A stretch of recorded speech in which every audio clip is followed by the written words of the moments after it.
ایک وقت کا واقعہ ہے کہ ایک گاؤں میں ایک غریب کسان اپنے بیٹے اور بیوی کے ساتھ رہتا تھا۔ اس کسان کے پاس ایک زمین تھی جس پر وہ کھیتی باڑی کرتا تھا، جس سے اس کے گھر کا اچھا گزر بسر ہوتا تھا۔ لیکن اس بار بارشوں کی وجہ سے اس کی زمین بہت زیادہ خراب ہو گئی تھی، جس کی وجہ سے کسان بہت پریشان ہو گیا تھا۔ ہائے، میں لٹ گیا، میں برباد ہو گیا، میری ساری زمین بارش کی وجہ سے خراب ہو گئی، اب میں کیا کروں گا؟ یہ کہہ کر وہ کسان اپنے گھر آ جاتا ہے۔ ابو جان، آپ کہاں گھوم رہے ہیں؟ دیکھا نہیں کتنی تیز بارش ہو رہی ہے؟ ہاں بیٹا، اسی بارش میں کی وجہ سے ہماری ساری زمین خراب ہو گئی ہے، اب معلوم نہیں ہم فصل کیسے اگائیں گے اور اپنا گزارا کیسے کریں گے۔ ابا جان، یہ تو بہت افسوسناک بات ہے، اس طرح تو ہمارے لیے بہت مسئلہ ہو جائے گا۔ آپ اندر آ جائیں، مسئلے کا کوئی حل نکالتے ہیں۔ پھر وہ اندر آ جاتے ہیں۔ ساجی، اب پریشان نہ ہوں، زمین خشک ہونے کے بعد اس میں دوبارہ بیج ڈالنا، فصل ضرور الفاگے گی۔ او بیگم، بیج کے پیسے نہیں ہیں میرے پاس، تو فصل کیسے آگا ہے؟ آپ کسی سے قرضہ لے لو، فصل بیچ کر اسے پیسے دے دینا۔ ہاں بیگم، اب ایسا ہی کرنا پڑے گا، میں کل ہی چودھری صاحب کے پاس جاتا ہوں۔ بارش رکنے کے بعد وہ کسان گھر سے نکلتا ہے اور گاؤں کے چودھری کے پاس پہنچ جاتا ہے اور اپنی درد بھری کہانی سناتا ہے۔ وہ یہ تو بہت افسوس کی بات ہے کہ تمہاری ساری زمین خراب ہو گئی۔ جی چودھری صاحب، اب آپ ہی میری مدد کر سکتے ہیں، مجھے اتنا قرضہ دے دیں کہ میں زمین کے لیے دوبارہ بیج خرید سکوں۔ ارے یہ بھی کوئی بات ہے، میں تمہیں قرضہ ضرور دوں گا، مگر میری ایک شرط ہے۔ کون سی شرط چودھری صاحب؟ میں آپ کی بات سمجھا نہیں۔ دیکھو، تمہیں پیسے چاہیے نا، میں تمہیں پیسے دیتا ہوں، مگر اس کے بدلے تمہیں مجھے 7 نون کے حساب سے فصل دینی ہوگی۔ ارے چودھری صاحب، یہ تو بہت اچھی بات ہے، آپ مجھے پیسے دے دیں، میں اسی حساب سے آپ کو فصل دوں گا۔ تو منشی کو 1 لاکھ دے دو اور اس کی فصل پر نظر رکھیں، تیار ہوگی۔ ٹھیک ہے چودھری صاحب، میں ابھی انہیں 1 لاکھ دے دیتا ہوں، پھر میٹھے کا ملازم اسے 10 لاکھ دے دیتا ہے اور وہ پیسے لے کر چلا جاتا ہے اور گھر پہنچ کر سب کو یہ خوشخبری سناتا۔ ابا جان، مجھے 7-3 کا حساب سمجھ نہیں آیا۔ بیٹا، 7-3 کا مطلب ہے 70 پر میرا اور 30 پر چودھری صاحب کا ہوگا فصل تیار ہونے پر۔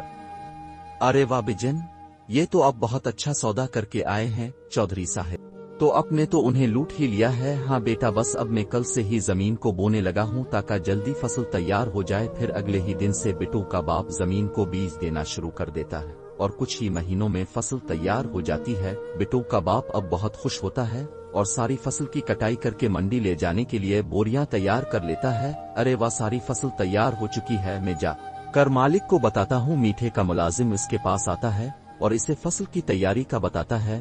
ارے واہ، یہ تو بہت اچھا ہو گیا، چلو سواری تیار کرو، ہم اپنا حصہ لے کر آتے ہیں۔ پھر وہ اس کے کھیت میں پہنچ جاتے ہیں اور اس کی کافی ساری بوریاں اٹھا کر اپنی سواری پر ڈال دیتے ہیں۔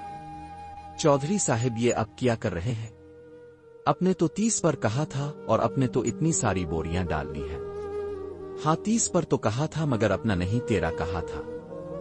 30 پر 13 اور 70 پر میرا، اب یہ ساری بوریاں میری ہیں اور میرے قرض کے پیسے بھی پورے ہو گئے ہیں۔ یہ کہہ کر میٹھا اپنے ملازمین کے ساتھ وہاں سے چلا جاتا ہے اور بٹو کا باپ حیران پریشان رہ جاتا ہے۔ اتنی ہی دیر میں بٹو بھی وہاں آ جاتا ہے۔ کیا ہوا ابو جان، اب اتنے پریشان کیوں کھڑے ہو؟ جب وہ اس معاملے کے بارے میں بتاتا ہے تو بٹو کو سن کر بہت غصہ آتا ہے۔ ابو جان، مجھے پتا تھا یہ چودھری ضرور اب کے ساتھ کوئی بے ایمانی کرے گا اور اس نے اتنی ساری گم کی بوریاں لے کر یہ ثابت کر دیا ہے کہ وہ ایک دھوکے باز انسان ہے۔ بیٹا، دھوکا تو اپنے ساتھ ہو گیا ہے، مگر ہم کچھ نہیں کر سکتے۔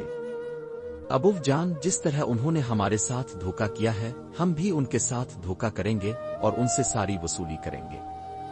مگر کیسے؟ بیٹا بس ابو جان، یہ سب اب مجھ پر چھوڑ دیں۔ پھر کچھ دن گزرنے کے بعد بٹو چودھری وہ پاس پہنچ جاتا ہے اور اس سے قرضہ مانگتا ہے۔ میٹھے کو تو اسی موقع کا انتظار تھا۔ ہاں ہاں کیوں نہیں، میں تمہیں ضرور قرضہ دوں گا، مگر میری ایک شرط ہے۔ کون سی شرط؟ चौड़ी साहब वो ये कि जमीन के नीचे का हिस्सा तुम्हारा और जमीन के ऊपर का हिस्सा मेरा होगा। मुझे मंजूर है। चौधरी साहब बस अब मुझे लाख दे दे। मुंशी इसे लाख दे दो। फिर मीठे का मुलाजिम इसे लाख दे देता है। मीठे भाई मुझे एक बात समझ नहीं आई। पहले अपने साथ 3 के हिसाब से हिस्सा मांगा था और अब जमीन के ऊपर और नीचे वाला हिस्सा मांग रहे हो। ओ कम अक्ल इंसान, इसने तो फसल भी। अगर हमें गंदुम की काश्त करनी है तो जमीन के ऊपर गंदुम मेरी होगी और जमीन के नीचे वाली जड़ी बूटियां इसकी होंगी। कैसा लगा मेरा आइडिया? अरे वाह मीठे भाई, आपके दिमाग का जवाब नहीं। सुनकर मजा आ गया। अब तो सारी गंदुम हमारी हो जाएगी। वहां बिट्टू उन पैसों से बीज खरीद कर बो देता है और कुछ अरसे की मेहनत के बाद वहां बहुत अच्छी आलू की फसल तैयार हो जाती है। फिर बिट्टू फसल की कटाई शुरू करवा देता है। वहां मीठा अपने मुलाजिम को कहता है, चल कमू, फसल तैयार हो चुकी होगी, जाकर अपना हिस्सा ले आते हैं। वो सवारी लेकर वहां से निकलते हैं और जब खेत पहुंचते हैं, हम जब वहां पहुंचते हैं तो देखकर हैरान रह जाते हैं कि दूर दूर तक सिर्फ आलू ही आलू होते हैं। आओ आओ चौधरी साहब, मैं तो आप ही का इंतजार कर रहा था। मैंने फसल तैयार कर ली है। शर्त के मुताबिक नीचे वाला हिस्सा मेरा है और जमीन के ऊपर वाला हिस्सा आपका है। अरे मालिक, ये तो बहुत चालाक निकला। इसने तो आलू लगा दिए हैं, मतलब अब आपको आलू के पत्ते मिलेंगे। जी शर्त तो फिर शर्त होती है, अब सारे आलू के पत्ते ले जाएं। मीठा गुस्से में आलू के पत्ते ले जाता है। अब मीठे को बिट्टू पर बहुत गुस्सा आता है। खड़े खड़े मेरा मुंह क्या देख रहे हो? घास पाविस का मैं क्या डालूंगा? इसे मवेशियों को डालता है। खड़े खड़े मेरा मुंह क्या देख रहे हो? घास पाविस का मैं क्या डालूंगा? इसे मवेशियों को डाल दो। कमुव, इस मोटे को छोड़ना नहीं है, इसे दोबारा कर्ज के पैसों के लिए फंसाओ। इस बार ऐसी शर्त रखूंगा कि ये याद करेगा। ठीक है मीठे भाई, मैं जाता हूं और इसे कर्ज के पैसों का बताता हूं। कमुव वहां से निकलता है और बिट्टू के घर आ जाता है। बिट्टू, मीठे भाई आपको बुला रहे हैं। अगर आपको अगली फसल लगाने के लिए और कर्ज चाहिए तो आकर ले लो। हाँ मुझे कर्ज चाहिए, आखिर मैंने नई फसल भी तो लगानी है। तुम चिल्लू, में आता हूं। कमुव वहां से चला जाता है। ये क्या बेटे, अब तो हमारे पास पैसा आ गया है, अब तुझे इससे कर्जा लेने की क्या जरूरत है? अबुआ जान, मुझे इससे पिछले सारे हिसाब किताब पूरे करने हैं, इसलिए अब वो कोई नई शर्त रखेगा और मैं इसे इसी की शर्त में पैसा लूंगा। बस अब देखते जाएं। ये कहकर बिट्टू वहां से निकलता है और मुट्ठे के पास पहुंच जाता है। आ जाओ बेटा, अब अगर तुम्हें कर्जे के पैसे चाहिए तो मेरी शर्त भी सुन लो। जी जी मुट्ठे भाई, बताओ क्या शर्त है? बेटा मैं तुम्हें 1 लाख देता हूं, लेकिन इस बार जमीन के नीचे का हिस्सा मेरा होगा और ऊपर वाला तुम्हारा होगा। मुझे मंजूर है मुट्ठे भाई, बस अब मुझे 1 लाख दे दो। ठीक है कमियों, इसे 1 लाख दे दो। लाख दे दे। फिर बिट्टू इससे लाख ले जाता है और अपनी जमीन पर फसल की बोझाई शुरू कर देता है। इस तरह कई दिन गुजर जाते हैं और उसकी बैगन की फसल तैयार हो जाती है। फिर वहां से मीठा अपना हिस्सा लेने के लिए निकलता है और जब खेत में पहुंचता है तो बैगन को देखकर इसे बहुत गुस्सा आता है। ओ मोटे गेंडे, आलू कहाँ हैं मीठे भाई? मैंने तो आलू की फसल उगाई ही नहीं, मैंने तो बैगन की फसल तैयार की है। इस बार शर्त के मुताबिक जमीन के नीचे का हिस्सा आपका है और ऊपर वाला मेरा, आप अपना हिस्सा ले जा सकते हो। ये सुनकर मीठे को बहुत गुस्सा आता है। मैं क्या उन बैंगन की जड़ों का चार डालूंगा, तो अपने पास रख और मेरी बात सुन। इस बार मैं तुझे 20 लाख कर्ज दूंगा और ऐसी शर्त रखूंगा कि तेरी नस्लें भी याद करेंगी। चल कम्मो वापस चल। मीठा वापस चला जाता है। मीठे भाई, अगर वो कर्ज लेने आया तो तुम क्या शर्त रखोगे? तुम दुआ करके कहो वो आ जाए, इस बार इसे कहीं का नहीं छोड़ूंगा, ऐसा सबक दूंगा कि सारी जिंदगी कान पकड़ कर रोएगा। वो कह ही रहा होता है कि बिट्टू वहां आ जाता है और मीठा खुश हो जाता है। लाओ मीठे भाई, मुझे 20 लाख दो, मैंने फसल भी उगानी है। देता हूं 20 लाख, इतनी जल्दी भी क्या है? पहले मेरी शर्त तो सुन लो। जी जी मीठे भाई, बताओ तुम्हारी क्या शर्त है? पहले मुझे शर्त बताओ, फिर मैं तुमसे पैसे लूंगा। नहीं, पहले पैसे पकड़ो, फिर मेरी शर्त सुनो। इस बार मैं तुम्हें मुक्का नहीं दूंगा। कमियों, इसे 20 लाख दे दो। कमियों, बट्टू को 20 लाख दे देता है। अब तुमने 20 लाख पकड़ लिए हैं और मेरी शर्त है कि इस बार जमीन के नीचे और ऊपर वाला दोनों हिस्से मेरे होंगे और दरमियान वाला तुम्हारा होगा। मीठे भाई, ये कैसी शर्त है? ये तो सीधी सीधी नाइंसाफी है। अब आया ना ऊंट पहाड़ के नीचे, अब तुम्हें पता लगेगा मीठे से पिंगा लेने का अंजाम।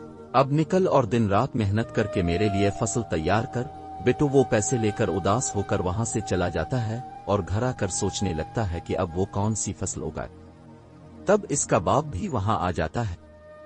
ये क्या बेटा, तो कुछ परेशान नजर आ रहा है। बिट्टू अपने बाप को मीठे की शर्त के बारे में बताता है, जिसे सुनकर उसके बाप को भी हैरत होती है। बेटा, तुझे क्या जरूरत थी इससे कर्जा लेने की? अब शर्त पूरी करना भी जरूरी है। जी अबूजान, यही सोच सोच कर मेरा सर चकरा रहा है। तो परेशान ना हो, मुझे पता है इस बार कौन सी फसल उगानी है। अबूजान, कौन सी फसल उगा है, जल्दी बताओ। फिर उसका बाप बिट्टू को एक फसल के बारे में बताता है, जिसे सुनकर बिट्टू खुश हो जाता है। अरे वाह अबूजान, अपने तो मेरा मसला ही हल कर दिया। मैं कल ही जाकर फसल की बोझाई करता हूँ। फिर अगला दिन निकलता है और बिट्टू खेत में फसल की बोझाई शुरू कर देता है। कई महीनों की मेहनत के बाद वहां गिने की फसल तैयार हो जाती है। बिट्टू और उसका बाप बहुत खुश होते हैं। अबूजान, मीठा आने वाला है, इसके आने से पहले अपना दरमियानी हिस्सा अलग कर लेते हैं। वहां मीठा खुशी खुशी घर से निकलता है और खेत में पहुंच जाता है। वो तो उसके 14 तबक रोशन हो जाते हैं, क्योंकि मीठे भाई, तुम भी अपना हिस्सा ले जाओगे या पिछली बार की तरह छोड़ दोगे? मीठे भाई, ये मोटा तो तुम्हारे काबू में आने वाला नहीं है। उसने तो गनुआ उगाकर तुम्हारी सारी शर्तों पर पानी फेर दिया है। बेटा, मेरे प्यारे भाई, मुझे तुम 20 लाख ही दे दो। मैं अब कभी शर्त नहीं लगाऊंगा, मेरा पहले ही बहुत नुकसान हो गया है। जाओ जाओ, अपना काम करो। तुमने मेरे अब्बाजान के साथ बहुत बड़ा धोखा किया था, ये सब मैंने तुमसे इसी चीज का बदला लिया है। अब मीठे को इसके किए की बहुत अच्छी सजा मिल गई थी।